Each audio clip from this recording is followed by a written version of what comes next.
Buenas tardes a todos los que nos están viendo en esta entrevista, al compañero Patricio Rubio. Patricio es militante del Partido Comunista Chileno en la célula Gladys Marín. También es compañero del Partido Comunista Español y de Izquierda Unida.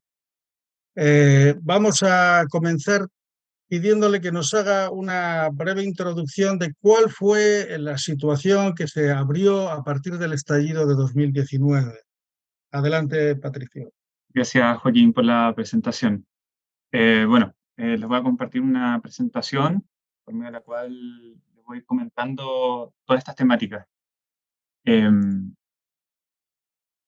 bueno, la idea es poder hablar de todas estas temáticas. Obviamente vamos a ir ahí dialogando con Joaquín. En relación al contexto previo al año 2019, al menos yo identifico estos 4 factores que para mí son relevantes. Obviamente hay muchos más, pero para efecto de la presentación, una manera de sintetizar el escenario. Por un lado, está una amplia desigualdad social. En Chile, el índice de Gini, un buen indicador de esto, que desde los 90 hasta previo al estallido social está entre los 55 y 45. En general, los países europeos está cerca de los 30, ¿no? Para que sea una comparación, donde 0 es mayor igualdad y 1 o 100, digamos en este caso, mayor desigualdad. Está dentro de los países más desiguales de Latinoamérica, dentro de los 6 más desiguales en particular. Segundo, existe durante la década entre el 2010 y 2020 un estancamiento del crecimiento económico. Se puede ver ahí con la evolución del PIB nacional.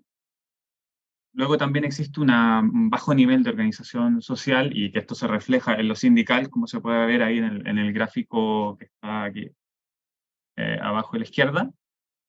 Claro, los niveles de sindicalización de hombres ronda cercano a al 15% de la fuerza laboral. En el caso de las mujeres es aún menor, 12% durante el 2002-2013. Esto habla un poco de que, como consecuencia del neoliberalismo en Chile, parte importante de la población dejó de participar en organizaciones sociales, sindicales, políticas. Y eso obviamente genera también elementos políticos particulares que luego estallan, digamos, en el estallido, se muestran con mucha claridad en el estallido social. Y por último, una baja participación política o una desafección política muy grande. Desde los 90 hasta, bueno, las elecciones aquí en el gráfico se ven del 2016, hay una disminución progresiva de la participación en los procesos electorales, si bien obviamente se entiende de que la participación electoral no es la única forma de participar a nivel político, pero sí no deja de ser un indicador relevante.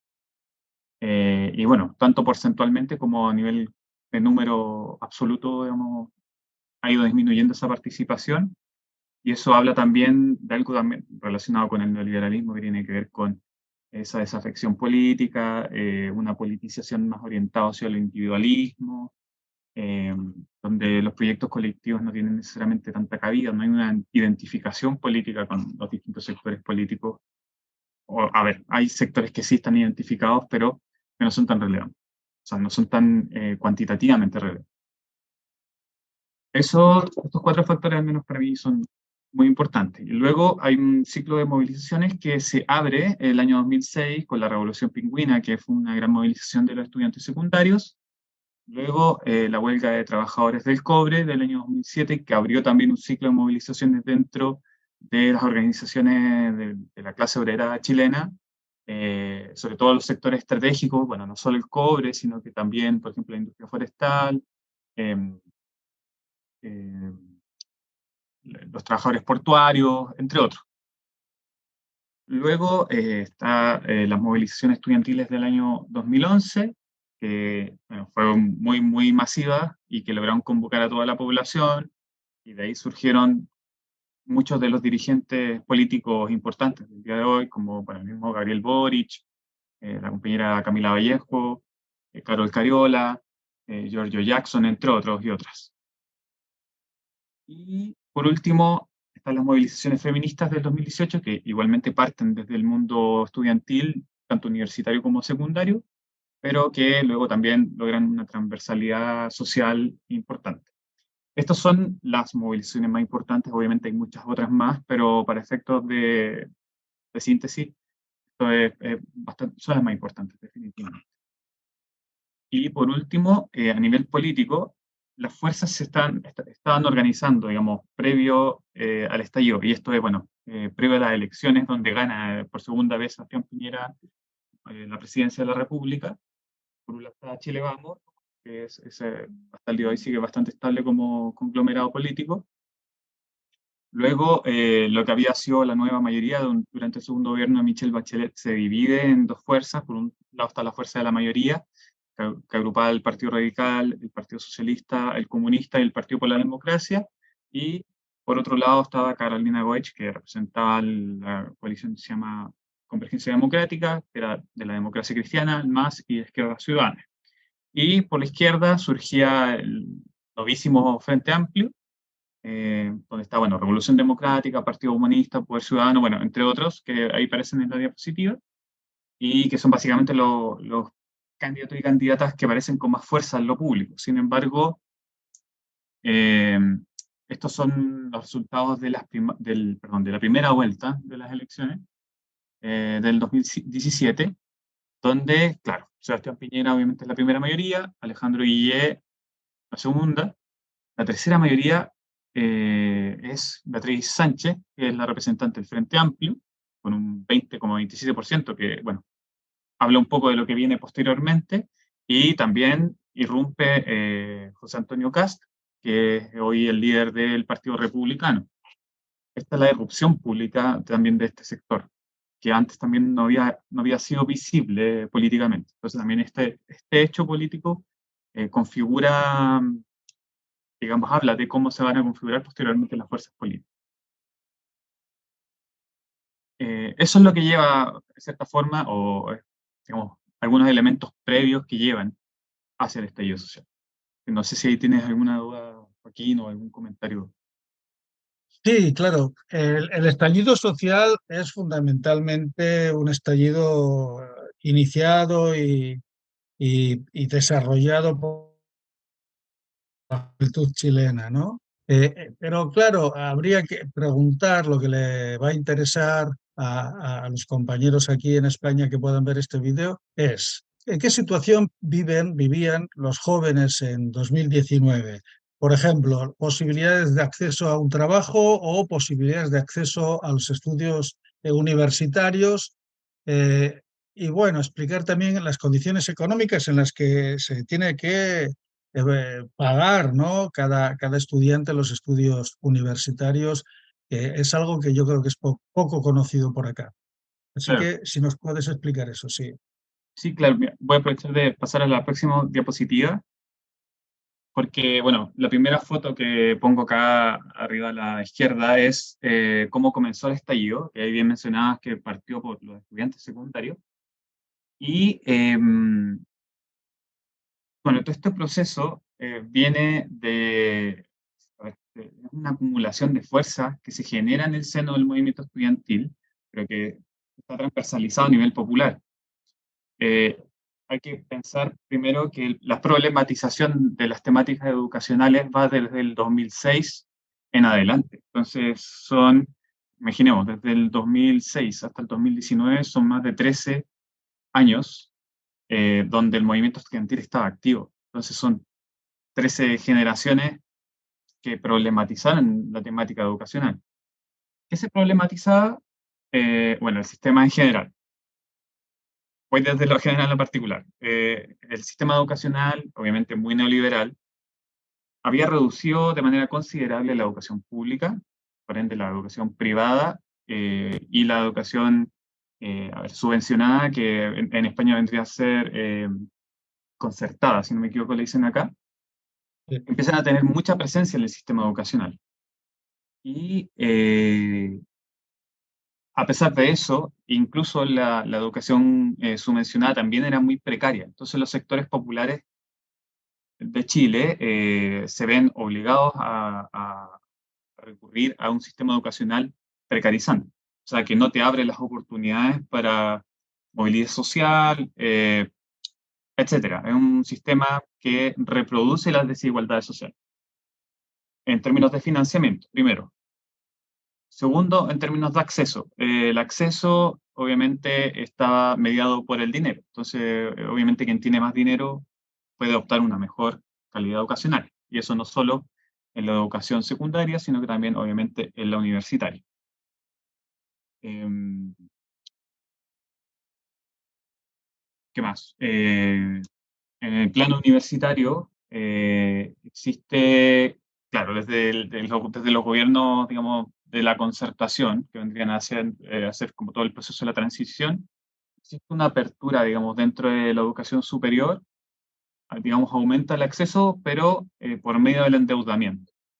Entonces, claro, se abren una serie de líneas de financiamiento, por ejemplo, el crédito con aval del Estado, que es uno de los más comunes, que genera un sobreendeudamiento de la población estudiantil, donde, no sé, por ejemplo, voy a dar un ejemplo, en ese tiempo de cuando yo estaba estudiando en la universidad, que fue como entre el 2009 y 2017, había gente que, claro, pagaba, por dar una cifra, en la universidad donde yo estudiaba, alrededor de, no sé, 3.000 euros anuales, una carrera que dura alrededor de 6 años, pero terminaba pagando, no sé, luego de haber terminado la carrera, termina con una deuda, no sé, de 25.000, 30.000 euros, que a los que estás obligado a pagar cuando empiezas a trabajar. Entonces, esto obviamente genera una desigualdad de base donde los sectores que por origen no pueden, digamos, costearse directamente su educación,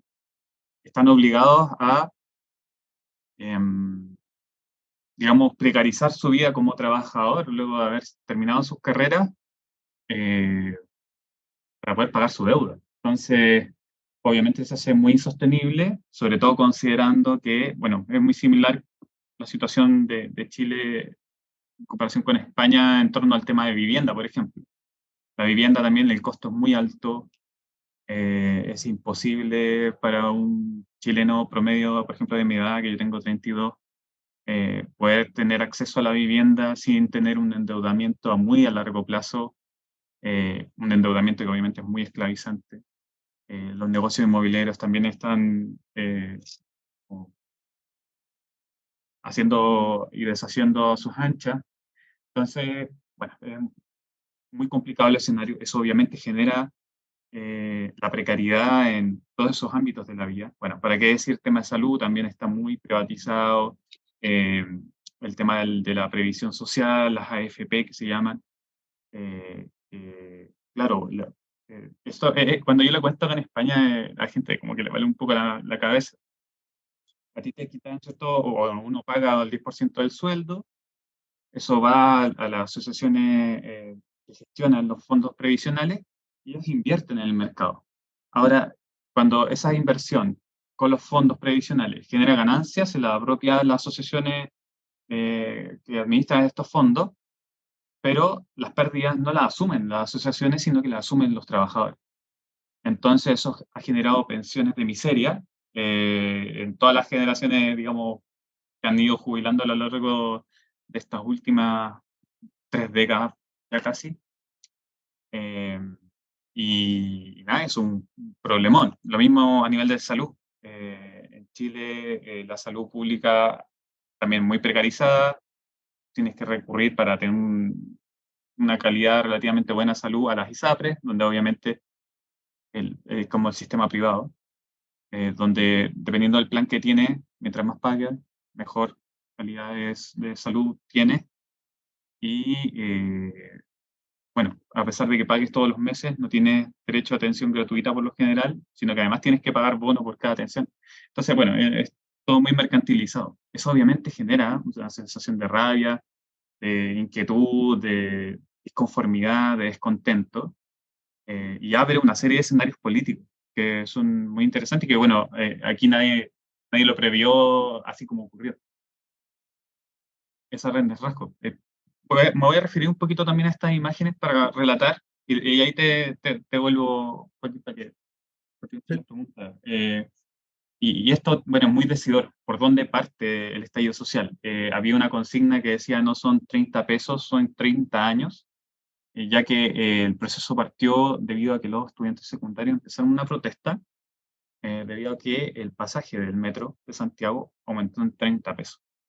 Y la protesta fue evadir los torniquetes, digamos, que son, digamos, como uno entra al metro. Y eso al principio, claro, generó críticas por parte, obviamente, de los sectores más conservadores, pero tuvo un apoyo popular muy importante porque la gente ya no quería pagar más. Está hasta arriba de que todo le aumentaran y que lo único que no aumentara fuera su sueldo. Entonces la vida se hace más y más y más insostenible. Entonces la gente, ya superada de todos esos problemas, empieza a salir a la calle. Y llega a tal Claro. nivel, te escucho, Joaquín, no sé si querías Sí, decir sí, algo. sigue, sigue. Vale. Entonces la gente empieza a salir a las calles, se generan saqueos, se genera obviamente un ambiente, a ver, no quiero decir insurreccional, pero eh, digamos un nivel de rebelión popular eh, sin dirección política, que eso también es muy importante, muy espontáneo, eh, donde las extracciones de clase no necesariamente son de los sectores más empobrecidos, sino que también los sectores medios también tienen protagonismo y expresiones políticas distintas durante la movilización. Ahora el nivel de radicalidad de la movilización popular es tal que el gobierno, eh, bueno, se decide por optar por una política represiva, declara el estado de excepción constitucional y eso les permite eh, dictar, ay, ¿cómo se llama? Eh, bueno, precisamente no permitían, por ejemplo, a la gente después de cierta hora salir a las calles, control militar en toda la ciudad, toque de queda, ese es el nombre que estaba buscando. Sí. Entonces, se declara toque de queda después de cierta hora y eso era muy extraño. O sea, imagínate, por ejemplo, en mi generación, que yo nací en el año 90, por ende no viví la dictadura, pero mi familia siempre nos hablaba de la dictadura y el toque de queda. Entonces era es un recuerdo como traumático de las generaciones de nuestros padres, digamos. Entonces, claro, vivirlo, es decir, como, bueno, estamos en toque de queda, no podemos salir a la calle, nos pueden llevar detenidos y afuera de tu casa te podías pillar, digamos, un marino, yo que vivía en Valparaíso en ese entonces, o en Santiago, un militar, qué sé yo, una imagen muy, muy, muy fuerte. Entonces está la movilización social desatada, empieza la política represiva por parte del Estado, el estado de excepción constitucional, toque de queda, siguen los saqueos, empiezan los sectores más conservadores a organizarse también, y que esta imagen de la gente con los chalecos amarillos. Bueno, los chalecos amarillos aquí eran gente reaccionaria que salía con palos, con fierros, a defender los supermercados que estaban siendo saqueados. Y eso también, obviamente genera también una tensión muy importante a nivel de la movilización popular, porque empieza a haber como enfrentamiento entre las personas, civiles, digamos. Y aún así logró continuar la movilización, y de hecho aquí la penúltima imagen es de la movilización más grande, digamos, de Chile, que obviamente no fue solo en Santiago, se extendió de norte a sur en todas las ciudades, todos los pueblos, y eso, bueno, obligó al gobierno a ceder de alguna forma. Y aquí se ve, la última imagen es cuando hace un llamado a todas las fuerzas políticas, eh, básicamente al orden, a generar una, digamos, plantear una alternativa para poder salir de este conflicto. Y bueno, eso de la mano de toda esta política represiva del gobierno de Piñera, que obviamente afectó, o digamos, atentó contra los derechos humanos de la población chilena. Y el mejor ejemplo, que es importante tenerlo en la memoria, son todas las personas que perdieron sus ojos debido a la política represiva del Estado. Eh, no tengo el número exacto, pero son cientos de personas que perdieron su ojo y hay casos también de personas que perdieron los dos ojos, o sea, perdieron el sentido de la vista. Y bueno, por eso Piñera también está denunciado por violaciones a los derechos humanos y es un proceso que todavía no finaliza, pero es muy importante tenerlo presente como parte de este relato. Todas las víctimas de la represión policial del Estado y del gobierno de Piñera. final él tomó la decisión de llevar a cabo ese nivel de represión. Y le declaró la guerra a su pueblo. Eso es tremendo. Claro. Te hago una pregunta porque me parece importante para que tengan una noción concreta o lo más concreta posible, porque 35.000 euros o 30.000 euros, que sería la deuda con la que termina un estudiante de estudiar en la universidad, no es lo mismo en España que en Chile. No, claro que Es no. decir, proporcionalmente al salario que cobra un trabajador, un profesional chileno, ¿cuál sería, para que un español tenga una noción de la cosa, cuál sería hoy el salario promedio de un trabajador o de un profesional chileno, por ejemplo, mensual, ¿no? Para ver con cuántos meses de deuda termina su carrera. Claro, mira, primero te voy a hablar del sueldo mínimo, que también hay profesionales que terminan con sueldo, o sea, terminan ganando sueldo mínimo. El sueldo mínimo es de 440.000 hoy por hoy. Antes era Pesos. menos, bastante, sí, pesos chilenos. Es un poquito, a ver, puede ser como 450 euros el sueldo mínimo. Aquí en España son 1.100 si no tengo, o sea, si no me equivoco, el sueldo mínimo interprofesional. Aproximadamente, sí.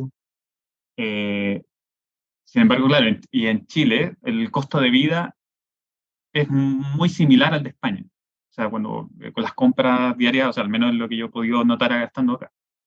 Ahora, un profesional, depende del tipo de profesional, pero por darte un ejemplo, bueno, yo soy ingeniero de profesión y mi salario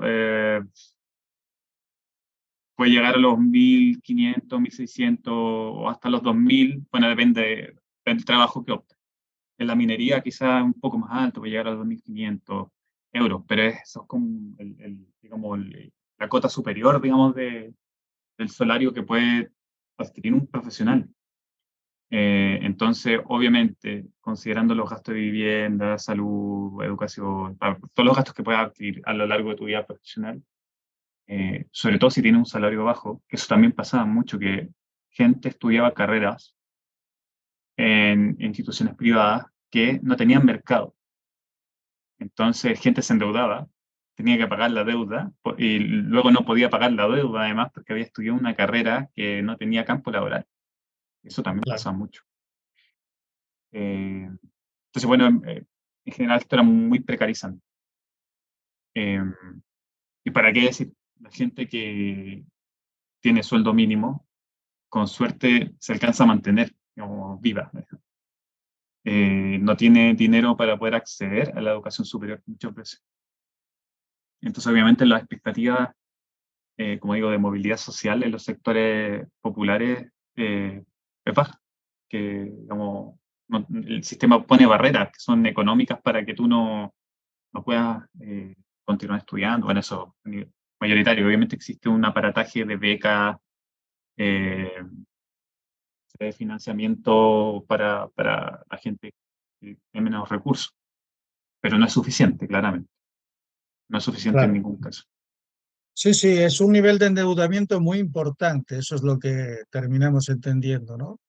Que durante años, no con salarios altos, como podría ser el caso nacional, ¿no? Sino Ujú. con salarios relativamente bajos, con un nivel de vida, un índice de precios parecido al español, ganando 1.000 euros sería como un salario mínimo español y terminan con una deuda de prácticamente 30.000 euros que les puede llevar no sé cuántos años, pero yo estimo intuitivamente que por lo menos 10 años de volver. Y eso sin empezar a gastar un solo peso chileno en vivir, ¿no? En comprar el pan, pagar el alquiler, etcétera, etcétera. Entonces, bueno, es una situación realmente muy, muy tensa, ¿no? Económicamente tanto para la juventud como para la clase trabajadora, porque esto lo soportan los Totalmente. jóvenes que terminan los estudios y sus familias que les han ayudado a terminar sus estudios y que de alguna manera son el único soporte que pueden tener a la hora de enfrentar sus deudas también, ¿no? El trabajo y la familia. Totalmente. Después de este estallido del año 19, nos encontramos con que, bueno, todo eso se trata de reencauzar políticamente y se abre un proceso que termina en un plebiscito en octubre del 20, Pero cuando respondas sobre qué significa este plebiscito, me gustaría que hagas, no en demasiado detalle, pero aunque sea en trazo grueso, cómo es la nueva conformación de partidos políticos en Chile, ¿no? Porque en los años 70, en la época de la Unidad Popular, tenías el Partido Socialista, el Partido Comunista, y después, bueno, tenías partidos más a la izquierda, como podían ser, eh, eh, bueno, ya me vendrá, el MIR, etcétera, etcétera, ¿no? Sí, sí. A todos nos falla un poco la memoria. Son No, y en 50 ese años, tiempo había una pues cantidad de partidos también tremenda. sí, claro. Entonces, trata por lo menos de los fundamentales, ¿no? Por ejemplo, Boric, sobre qué estructura política termina asentándose, cuál es su partido. ¿No? ¿Qué pasó con el Partido Socialista, que prácticamente desapareció en la práctica, digo, ¿no? No digo que no quede algo del Partido Socialista. Bueno, explícanos tú, ¿no? ¿Cómo queda conformada la nueva estructura de partidos en Chile a partir de este estallido y, bueno, los plebiscitos que se empiezan a organizar a partir del año 2020? Vale. Voy a Cuéntanos. comentar un poquito igual de esto para cerrarlo lo del estallido, el acuerdo de Sí, noviembre de 2019, que igual es muy ilustrativo de cómo luego se van estructurando las fuerzas políticas para el plebiscito de la primera constituyente. Eh, bueno, obviamente aquí la derecha está en una correlación muy desfavorable para ellos, ceden a un proceso constitucional, pero los partidos de izquierda no todos están contentos con la propuesta que hace el gobierno y las fuerzas de derecha. Entonces empiezan las discusiones internas y llegan a este acuerdo, que es el acuerdo del 15 de noviembre de 2019, donde eh, no todos firman. De hecho, si se dan cuenta en la imagen, aparece la firma de Gabriel Boric, pero no sale el partido al que él pertenece, que en ese entonces era Convergencia Social. Eh, por ejemplo, el Partido Comunista no firmó. Convergencia Social había decidido internamente que nadie de sus dirigentes firmara este acuerdo, entre otros partidos que también digamos, entraron en esa discusión. Sin embargo, Gabriel Boric, desatendiendo lo definido por su partido, va y firma este acuerdo, que obviamente a nivel, digamos, lo posterior, le sirve como capital político electoral, porque, bueno, dice, yo soy una persona de consenso, pero eh, desatendió, digamos, una definición colectiva de su propio partido. Que él, claro, le conllevó un castigo interno, pero obviamente no fue expulsado ni nada por el estilo. Eh, y claro, y ahí se abre el escenario de la primera constituyente, y así se distribuyeron las fuerzas en un primer momento. Esto es súper curioso porque nunca había pasado que hubiera, sobre todo, tanto desorden dentro de la derecha. Existían las opciones de apruebo y rechazo y de convención constitucional, convención mixta. Entonces, apruebo o rechazo que haya una nueva constitución y, si es que se aprueba, ¿cuál de las dos modalidades quiero? Convención constitucional, que es una asamblea electa con toda completa electa democráticamente, paritaria, con cupos reservados para indígenas, o sea, pueblos originarios, perdón, eh, bueno, otros detalles que son no tan relevantes. La convención mixta quería un espacio que en parte fuera así como el anterior, pero por otra parte fuera electo por el Parlamento. Entonces, bueno, toda la izquierda, digamos que tenía presencia en la institucionalidad, tiene este punto de vista de ir por el apruebo de la Convención Constitucional. La derecha se divide internamente, por ejemplo, parte de Renovación Nacional va por la opción apruebo Convención Constitucional, Evópoli también, pero también hay otra parte de Renovación Nacional que va por el rechazo de la Convención Mixta, igual también dentro de Evópoli. Entonces, es un escenario muy favorable para la izquierda. Gana el apruebo y Convención Constitucional arrasando, con un 50% de participación, que eso, bueno, un ascenso en comparación con los resultados anteriores, y bueno, un 78% tremenda legitimidad.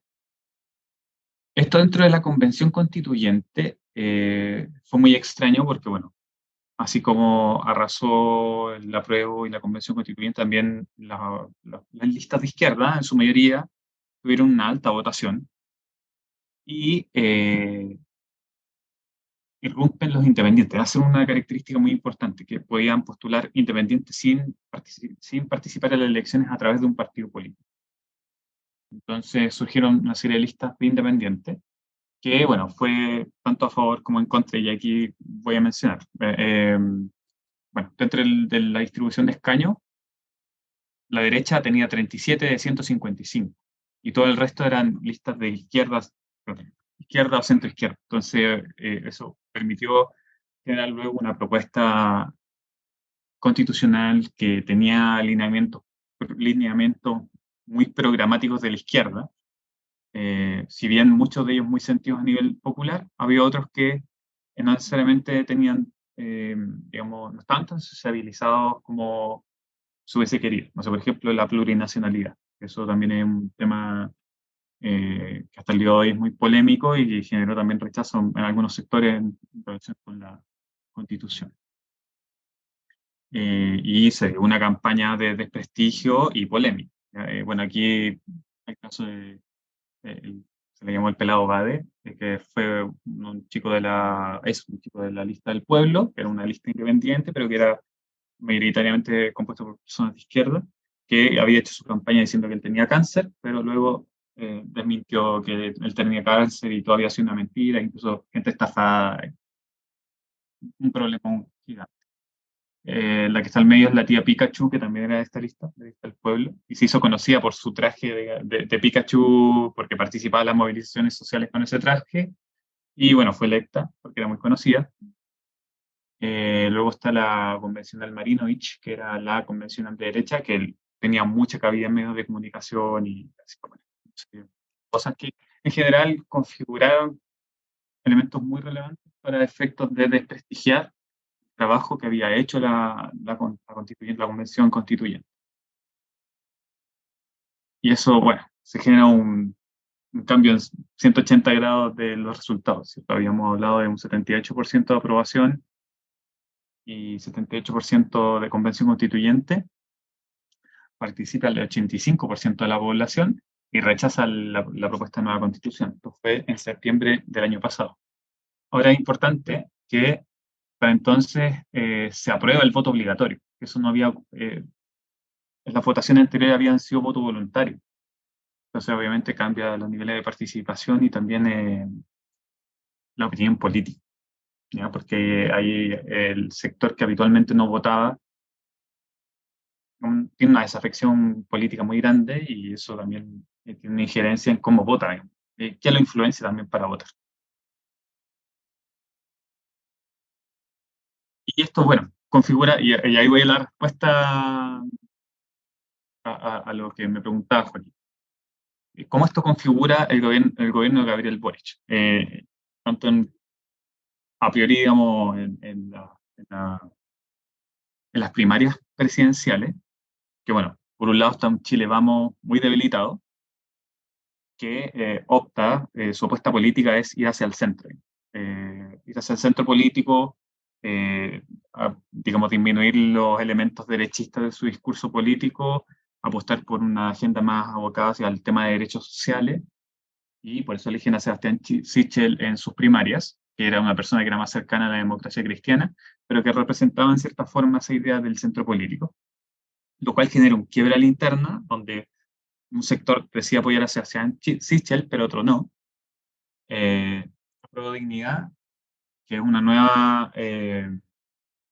coalición que surge a propósito del trabajo de la Constitución, de la Convención Constituyente, que agrupa el Frente Amplio y Apruebo Chile Digno. El Frente Amplio obviamente agrupa a los principales partidos políticos: Revolución Democrática, Convergencia Social, que es el partido de Gabriel Boric, y Comunes. Y en Apruebo Chile Digno, principalmente el Partido Comunista, Frente Regionalista Verde, entre otros. Y esto lleva a la primaria entre Gabriel Boric, de Convergencia Social, y Daniel Jadwe, del Partido Comunista, donde gana Gabriel Boric. Justamente también en este afán de ir hacia el centro, pero esto es como un centro desde la izquierda, pero centro, digamos, en el sentido del discurso público. Era mucho más moderado Gabriel que el compañero Jadwe. Y el resto de los partidos que eran de centro o centro-izquierda también se agrupan en esta coalición llamada Unidad Constituyente y eligen a Yasna Proboste, que había sido ministra de los gobiernos de Bachelet. Ella es del Partido Demócrata Cristiano. Entonces, así se configuran los candidatos para las elecciones presidenciales del 2021. Entonces, bueno, destaca Kast como candidato y lo que les había dicho, Sebastián Sichel no recibe el apoyo transversal a pesar de haber ganado las primarias, no recibe el apoyo transversal de la derecha y el sector que no apoya a Sichel se va con Kast. Y eso, bueno, se ven los resultados de las elecciones. En la primera vuelta, José Antonio Kast saca la primera mayoría con un 27%, Boric un 25%. Es muy importante porque la primera mayoría la saca Kast, no la saca Boric en la primera vuelta. Luego en la segunda vuelta, Boric un 55% y Kast un 44%. En ese sentido aquí me gustaría destacar un elemento que es súper importante, que es que ese 55%, no todos votan por Gabriel Boric, sino que votan porque no quieren que salga electo Kast. Es un sector no menor, digamos. Porque ven, digamos, una amenaza con un ultraderechista se tomó el poder. Entonces, preferible tener a Boric, independiente, digamos, de sus defectos políticos que se pueden identificar, era mejor que tener a Kast. ¿Ya? Eso ocurrió mucho en el discurso político y mucha gente se sumó a la campaña para la segunda vuelta con esa intención. Obviamente también hay gente muy convencida de Gabriel Boric y considera que es un buen presidente y hasta el día de hoy. Pero, digamos, eso fue parte del escenario. Mucha gente votó porque en realidad había que votar con un voto estratégico contra Kast. Y bueno, eso configura luego eh, cómo se construye el nuevo gobierno. ¿Ya? Aquí está el mapa de el estado actual de la Cámara de Diputados, Senado, que es el Poder Legislativo, y el gobierno. Entonces podemos ver que en la Cámara de Diputados y en el Senado no hay mayoría oficialista. De hecho, la oposición tiene un rol, digamos, mucho más preponderante en términos numéricos. De hecho, en el Senado logra tener la mitad. O sea, digamos, tiene todo el poder, tiene poder político. Eh, aunque igual, claro, el gobierno tiene la capacidad de negociar dentro de estas instituciones, pero tiene una merma considerable. Bueno, y las principales fuerzas políticas dentro del Parlamento son, por izquierda, por un lado, bueno, Partido Socialista, Partido Comunista, Convergencia Social, Partido por la Democracia, RD. Y quizá, bueno, obviamente los otros también son importantes, pero son los que tienen mayor capacidad de injerencia política por izquierda. Y por derecha, UDI, RN. UDI es como el PP cierto español, y RN vendría a ser, no sé, bueno, una versión un poquito más liberal, pero igual tiene sectores conservadores. En el Senado es un poquito más diferente esta correlación de fuerzas, pero siguen repitiendo, son los mismos. PS, PPD, Partido Comunista, por oposición, RNU. Y dentro del gobierno, eh, Aprueba Dignidad tiene 9 ministerios, Socialismo Democrático 8 ministerios, los independientes tienen 7 ministerios. Y por partido, el partido que tiene más ministerios es el Partido Socialista, luego va a Convergencia Social, que es el partido de Gabriel Boric, y luego Partido Comunista, Revolución Democrática y el PPD. Y dentro de los partidos que tienen ministerios, Convergencia Social tiene el Ministerio de la Mujer y Equidad de Género, que bueno, tiene mucha relevancia por las políticas feministas impulsadas. El Partido Comunista tiene pues, el Ministerio de Trabajo y Previsión Social, que tiene también mucha relevancia a propósito de las 40 horas. Tercero, el Partido Socialista tiene el Ministerio de Hacienda, que tiene mucha relevancia también en torno a las políticas de recuperación económica. Y por último, PPD tiene el Ministerio del Interior, que también tiene mucha relevancia a propósito de todas las políticas seguridarias que han sido impulsadas a propósito de esta derrota electoral que ocurrió con la primera constituyente y, bueno, y con la segunda constituyente, donde los discursos de derecha han tomado mucha más vigencia. Así que, bueno, en este sentido, para poder ir cerrando un poquito esto de la configuración de las fuerzas políticas, es importante mencionar que la izquierda dentro del gobierno, digo, la izquierda, digamos, del gobierno en sí, está muy disminuida. No tiene la capacidad de injerencia que uno quisiera, digamos, al menos lo digo como militante del Partido Comunista. Eh, el Partido Socialista tiene mucha presencia, y eso obviamente define líneas políticas al interior del gobierno. Eh, Eso no quita que hayan elementos programáticos que sean relevantes con los cuales se pueden avanzar, porque bueno, hay definiciones programáticas del gobierno y que ahí todos se comprometieron a cumplirlas y avanzar en ellas. Pero además tenemos la correlación de fuerzas en el escenario en general, en particular de la derecha, está mucho más fortalecida, que no nos permite, digamos, avanzar como lo dice. Eso, Joaquín. Bien, bueno, mira, estamos ya con el tiempo cumplido. Yo querría concederte la palabra para que hagas una, un pequeño resumen de qué estaría significando, qué está significando eh, este año el cumplimiento de los 50 años del golpe de Estado contra Allende y si tenéis previsto algún acto en España para que los compañeros vayan sabiendo también, ¿no? Así que bueno, podrías ir cerrando esta entrevista con tu opinión sobre estos temas. Claro, bueno, dejar compartir para poder cerrar. A ver, hay una serie de elementos que a mi parecer son muy relevantes en torno a los 50 años. Estos 50 años que hoy vivimos en Chile se dan en un escenario político muy complejo, donde la ultraderecha logra tomar una relevancia política muy grande, y eso obviamente es negativo, sobre todo en estos 50 años. Eh, y esto hace un llamado político a todas las fuerzas políticas que componen no solo a la izquierda, sino que en general el campo político general. Y a nivel social también, a las personas que no necesariamente están organizadas.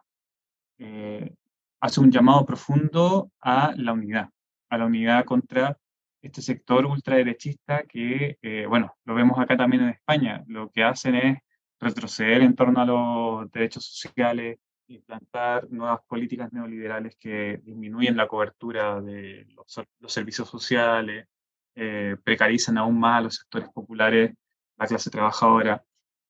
Y en ese sentido,